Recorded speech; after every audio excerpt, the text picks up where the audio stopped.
Hi friends, welcome to bujjima tailoring. இன்றைக்கி நம்ம என்ன பார்க்க போகிறோம் அப்படின்னா, சைடு ஜாயிண்ட் வந்து எப்படி பண்ண போகிறோம் அப்படின்னு பார்க்க போகிறோம்.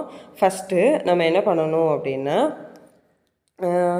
ப்ளவுஸில் வந்து நான் இது வந்து ஸ்லீவ் அட்டாச் பண்ணலை, பட் வந்து பேக்கில் எல்லாமே கம்ப்ளீட் பண்ணிட்டேன். ஃப்ரண்ட்லேயும் கம்ப்ளீட் பண்ணிட்டேன். ஷோல்டரை ஈவனாக வச்சுட்டு கீழேருந்து கரெக்டாக கீழே ஃபினிஷ் பண்ணியாச்சு இல்லையா? ஸோ நீங்கள் வந்து கீழேருந்து மேலே ஆம்கோல் கிட்ட ஈவனாக வச்சு பாருங்கள். கீழே இப்போ ஈவனாக இருக்குது. இப்போ மேலே நம்ம பார்க்கணும். இந்த சைடு அன்ஈவனாக இப்போ இருந்துச்சுன்னா நீங்கள் கட் பண்ணிக்கலாம். ஆனால் கீழே இப்போ கட் பண்ண முடியாது. அதனால தான் இப்போ கரெக்டாக இருக்குது. இப்போ அதே மாதிரி இந்த பக்கமும் நம்ம வந்து செக் பண்ணிக்கலாம். சேம் கீழே வச்சுட்டு மேலேயும் ஈவனாக இருக்கான்னு பாருங்கள். இப்போ கரெக்டாக நமக்கு ஈவனாக இருக்குது. இப்போ நம்ம வந்து ஸ்லீவ் வந்து அட்டாச் பண்ண போகிறோம். நான் ஸ்லீவ் வந்து கண்டினியூவாக என் ப்ளவுஸ் வீடியோ ஸ்டிச்சிங் வீடியோ பார்க்குறவங்களுக்கு நல்லா தெரியும்.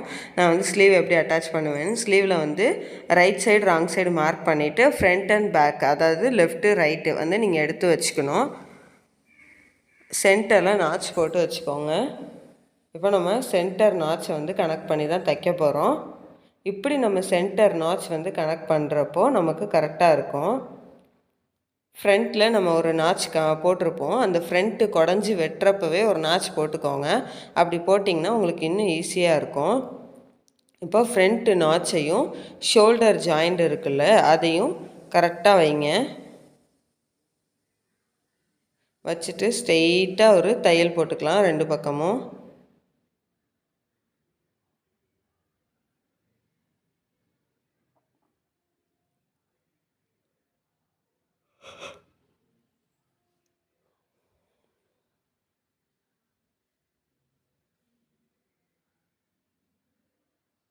இப்படி நீங்கள் ஜாயின் பண்ணிங்க அப்படின்னா ஸ்லீவ் கம்மியாக வெட்டியிருந்தாலும், துணி பத்தாமல் நம்ம கம்மியாக வெட்டியிருந்தாலும், மொத்தத்தில் அளவு தெரியாமல் கம்மியாக வெட்டியிருந்தாலும் இதை நம்ம வந்து இந்த இடத்துல கரெக்ட் பண்ணிக்கலாம். ஆனால் ஸ்டார்டிங்லேருந்து நீங்கள் வச்சு தைச்சிங்க அப்படின்னா ஒரு சைடு கரெக்டாக இருக்கும், இன்னொரு சைடு ரொம்ப கம்மியாயிரும். அதனால் இப்படி வச்சே எப்போவுமே தைக்க பழகிக்கோங்க. ஸ்டார்டிங்கில் உங்களுக்கு தெரியும். அதே மாதிரி இந்த அந்த நடுவில் வந்து ஏற்ற இறக்கம் வர்ற காரணம், நம்ம ஸ்டார்டிங்கில் என்ன அளவு பிடிக்குமோ அதே அளவு தான் ஃபினிஷிங் பண்ணுற வரைக்கும் கொண்டு போகணும். ஏன்னா கீழ் பாட்டம் வந்து கரெக்டாக இருக்கும். சரிங்களா? ஃப்ரண்ட் அண்ட் பேக்கோட சைடில் வந்து கரெக்டாக இருக்குது. நம்ம ஸ்லீவ் ஜாயின் பண்ணுற மெஷர்மெண்ட்டு தான் நம்ம கவனமாக பார்த்து இது பண்ணணும். அதனால தான் சொல்கிறேன், கரெக்டாக ஒரே அளவாக பிடிங்க. இப்போ வந்து ஸ்லீவ் வந்து அடியில் போயிடும், நம்ம ஃப்ரண்ட் பார்ட் ப்ளவுஸ் பார்ட் வந்து மேலே வரும். அது மாதிரி இப்படி தைக்கிறப்போ நீங்கள் என்ன பண்ணணுன்னா, இன்னொரு விஷயம், ஷோல்டரோட பிசுறு வந்து ஒரே பக்கமாக வச்சுக்கிற மாதிரி வச்சுக்கோங்க. இந்த மாதிரி சின்ன சின்ன விஷயம் வந்து நம்ம ஸ்டார்டிங்லேருந்தே கவனித்தோம் அப்படின்னா நமக்கு ஃபினிஷிங் வந்து பக்காவாக இருக்கும்.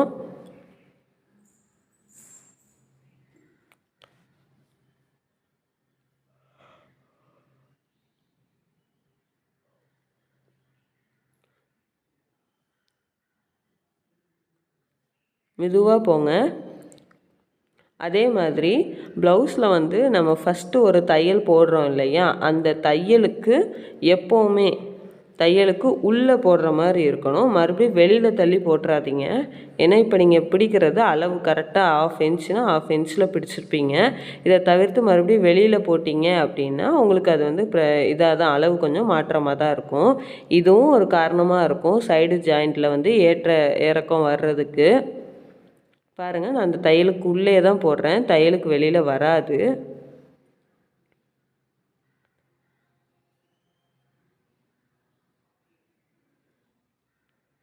தையலுக்கு வெளியில் வந்துச்சு அப்படின்னா அளவு கொஞ்சம் மாறும். அதுலேயும் ஒரு சின்ன மிஸ்டேக் கூட வரலாம்.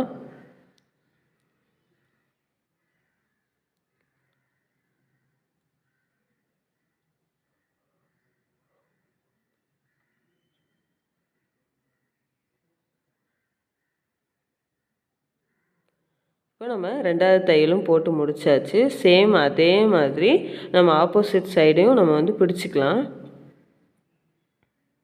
பாருங்கள், நம்ம எவ்வளோ அழகாக தைச்சி முடித்தாச்சுன்னு. இப்போ இதே மாதிரி இந்த பக்கமும் நம்ம வந்து தைச்சிக்கலாம்.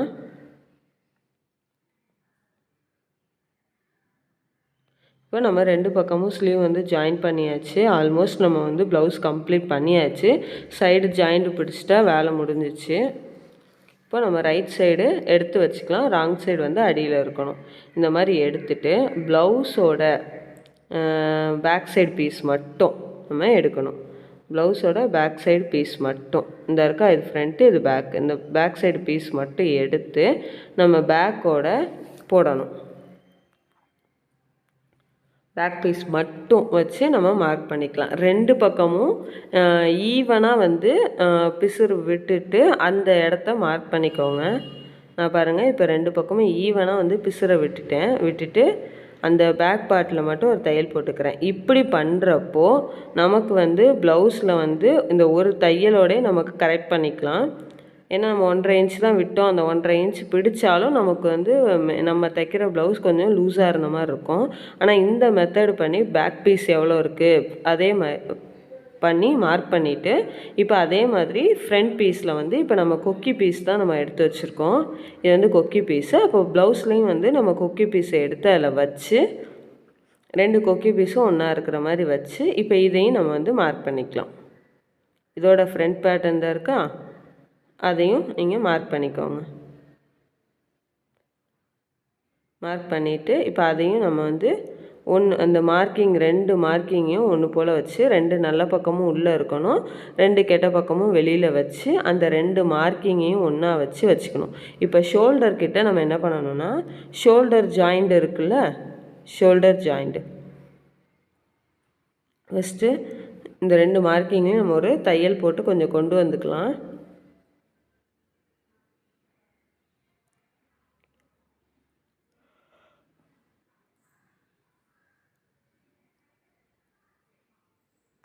கொண்டு வந்துட்டு இப்போது நம்ம 2 பீஸையும் எடுத்து ஒன்றுக்கு மேலே ஒன்று வச்சுட்டு இந்த ஷோல்டர் இருக்கு இல்லையா, இந்த ஷோல்டர் பீஸ் தான் தெரியுதா, இந்த ஷோல்டரை நம்ம நேராக எடுத்து ப்ளவுஸ்லேயும் நம்ம அதே மாதிரி வைக்கணும். நான் இப்போ வச்சுருக்கேன்னா இந்த ஷோல்டரில் சென்டர் பண்ணி நம்ம ப்ளவுஸ் எடுக்கணும். அப்படி ஷோல்டரை நம்ம கரெக்ட் பண்ணுறப்போ பிசுறு எந்த பக்கம் அதிகமாக இருந்தாலும் அது வெளியில் போயிடும். கையோட நம்ம ப்ளவுஸையும் வந்து மார்க் பண்ண போகிறோம். ப்ளவுஸோட அளவு எடுத்துக்கோங்க. எடுத்துட்டு நான் எப்படி கரெக்டாக மார்க் பண்ணுறேன்னு பாருங்கள். இந்த மாதிரி பண்ணி கையோட நம்ம ப்ளவுஸோட இதையும் மார்க் பண்ணிக்கலாம். நம்ம வெட்டுறப்பவே மார்க் பண்ணியிருப்போம், இருந்தாலும் இந்த மாதிரி பண்ணிங்கன்னா இன்னும் உங்களுக்கு டைம் வந்து ஈஸியாகும். இப்போது இந்த மாதிரி மார்க் பண்ணிவிட்டு ஸ்ட்ரெயிட்டாக வந்து நம்ம ஸ்லீவோடு நிப்பாட்டிடுங்க. ஆம்கோல் மெஷர்மெண்ட்டும் இன்னும் நம்ம பார்க்கணும். ஆம்கோல் ரவுண்டு எவ்வளோ இருக்குதுன்னு பாருங்கள் ப்ளவுஸில். பார்த்துட்டு அதுவும் ஆம்கோல் கிட்ட வரைக்கும் மார்க் பண்ணி அதுக்கப்புறம் ப்ளவுஸோட இப்படி ஃபினிஷ் பண்ணுறவங்க பண்ணிக்கலாம்.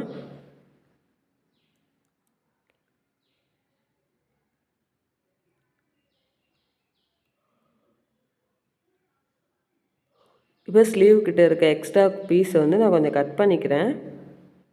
அவ்வளோதான். நம்ம வந்து ஸ்ட்ரெயிட்டாக ஒரு தையல் போட்டு முடிச்சாச்சு.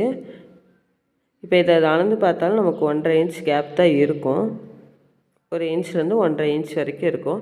இதே மாதிரி சேம் இந்த பக்கமும் நம்ம பண்ண போகிறோம். இப்போ அதுலேயும் கரெக்டாக மெயின் கிளாத் 2 நல்ல பக்கமும் உள்ளே வச்சுட்டு 2 கெட்ட பக்கமும் வெளியில் இருக்கிற மாதிரி வச்சுட்டு, இது வந்து வி பட்டி பீஸ் இல்லையா, அதே மாதிரி ப்ளவுஸ்லேயும் வி பட்டி பீஸை எடுத்து நம்ம வைக்கணும்.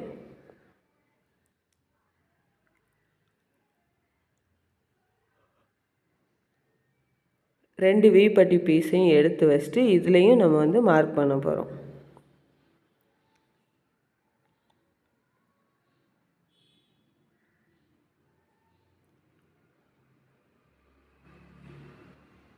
இப்போ இதை ஒன்றுக்கு மேலே ஒன்று கரெக்டாக வச்சு நம்ம ஸ்ட்ரெயிட்டாக வந்து தையல் போட்டுக்கலாம்.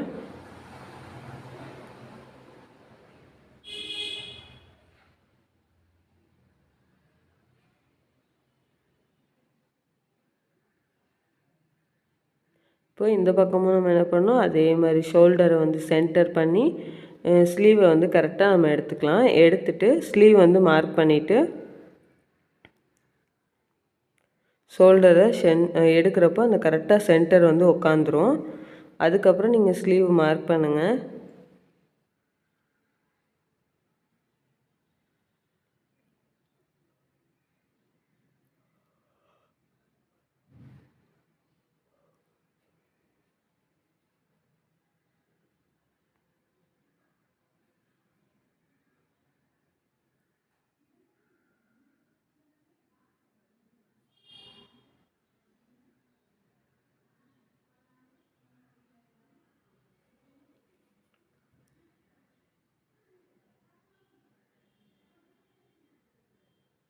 இப்போ எக்ஸ்ட்ரா இருக்க பீஸ் வந்து நம்ம கட் பண்ணிக்கலாம்.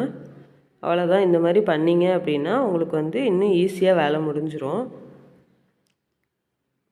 இப்போ உள்ளே வந்து ஒரு 1/2 இன்ச்சு கேப்புக்கு ஒரு தையல் போட்டுக்கிட்டே நம்ம வந்துடலாம் 2 பக்கமும். அவ்வளோதான், ப்ளவுஸ் வந்து கம்ப்ளீட் ஆயிடுச்சு.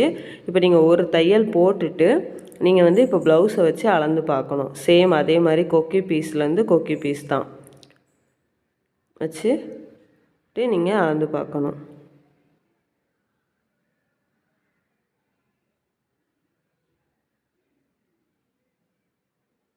இந்த மாதிரி பண்ணிங்கன்னா உங்களுக்கு ரொம்ப யூஸ்ஃபுல்லாக இருக்கும்.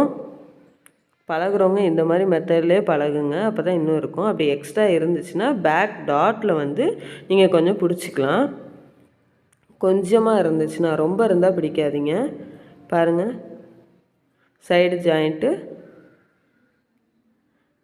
ஒரு 1/2 இன்ச் வரைக்கும் இருக்கலாம். அதுக்கு மேலே போச்சுன்னா நீங்கள் இப்போ தப்பாக கொஞ்சம் குடஞ்சி வெட்டுறதுல ஏதோ ஃபால்ட் இருக்குதுன்னு அர்த்தம்.